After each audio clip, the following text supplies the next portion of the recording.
What's an alligator say? Yeah. What's a lion say?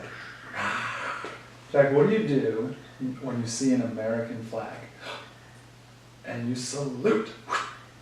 Give a salute. Oh, good job. Hey, Slater Crusaders. So why are there more school shootings now than ever before? We've talked about many reasons right here before, but here's a big one. Dads, or lack of dads. When Senator Moynihan wrote The Negro Family, A Case for National Action, that was in 1965, 25% of black kids were born without a dad.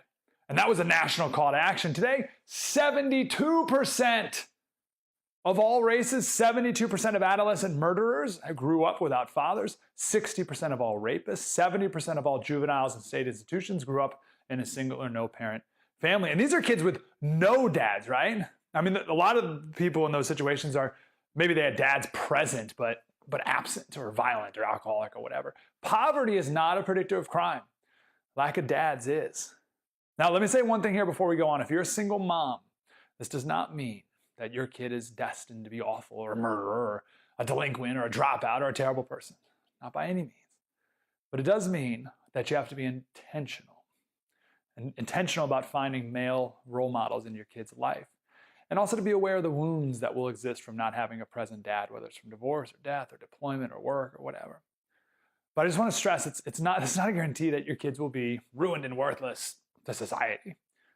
This is really just meant as awareness. And again, a call to be intentional about finding positive male role models, which can come from a million different situations. I had a dad, and still many male role models made a major influence in my life. Bruce Feiler was dying of cancer, and he organized what he called a council of dads. I think it was 5 dads who each brought something to the table to mentor to his kids when he passed on. He ended up living, but the council of dads remains. And my kids have a council of dads as well. Everyone should.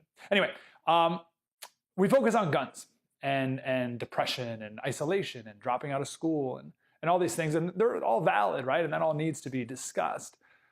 But what comes long before all that? The home, a broken home. A chaotic home, unstable home, an unloving home. I want to quote Dr. Farrell. He's the author of The Boy Crisis, new book. He said, without dads as role models, boys' testosterone is not channeled.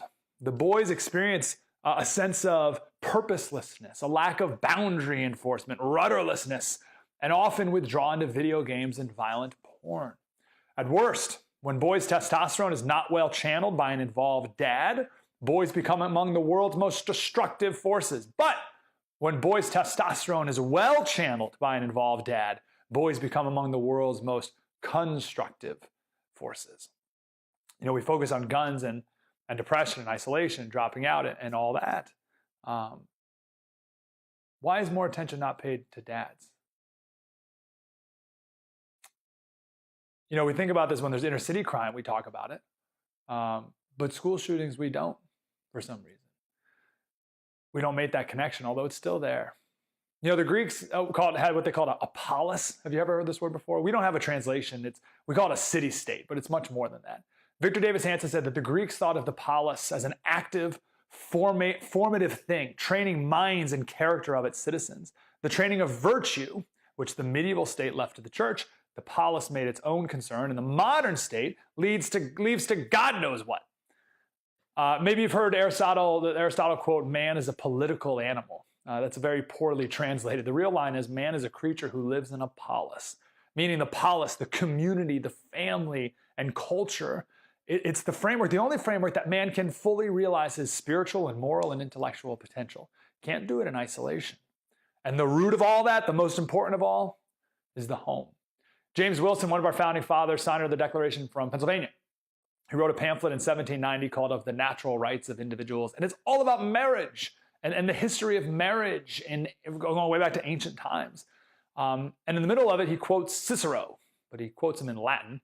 Didn't even bother to translate because everyone reading it knew what he was talking about. But he wrote, Prima societas in ipso conjunctio est, which means the first band of society is marriage, the next are children, and then the whole family and all things in common. So marriage, family, community.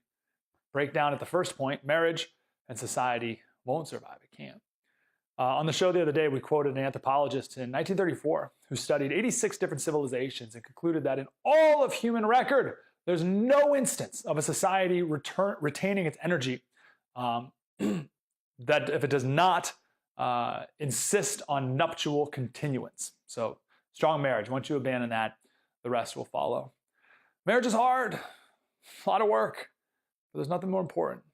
And that's also the first prerequisite of being there for your kids. I've been asking a lot of people because my wife's 37 weeks pregnant today as I stand here. I ask what advice is for raising a girl. And there's a lot of different specifics. But the number one most important core thing is to be there, be present, and love. I think this is probably the least talked about issue in our country. And I'd argue it's the most important. The importance of dads.